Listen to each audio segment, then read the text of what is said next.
السلام علیکم، آپ دیکھ رہے ہیں کے نیوز ایچ ڈی۔ میں ہوں حارث علی شاہ گیلانی۔ چلتے ہیں آج کی اہم خبروں کی طرف۔ رخ کریں گے ساہیوال کا، جہاں سے رپورٹ کر رہے ہیں ہمارے نمائندے شان احمد۔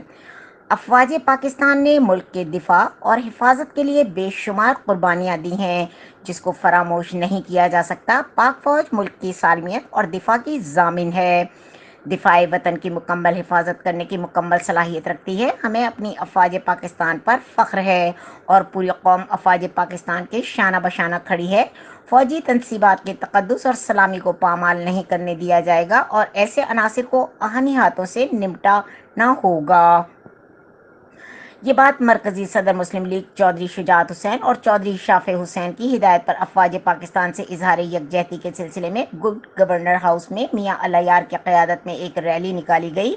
ریلی گڈ گور ہاؤس سے شروع ہو کر لاہور کے لیے پاکستان مسلم لیگ ہاؤس روانہ ہو گئی۔ اس موقع پر میاں اللہ یار اور دیگر رہنماؤں نے خطاب کرتے ہوئے کہا کہ عمران خان کی پوری سیاست انتشار اور ملکی دشمنی پر مبنی ہے۔ ملک میں گھیراؤ اور جلاؤ کرنے کو ریلیو نہیں دیا جا سکتا۔ جنہوں نے افواج پاکستان کے افسروں کے گھروں، G H Q, radio Pakistan اور شہداء کے یادگاروں کو نقصان پہنچایا اور سرکاری املاک میں گھس کر گھیراؤ جلاؤ کیا اور چودھری شجاعت اور چودھری شافع کے سپاہی ہیں اور ان کا کہنا ہے کہ ہم ملک کی سلامتی پر کوئی سمجھوتا نہیں کریں گے۔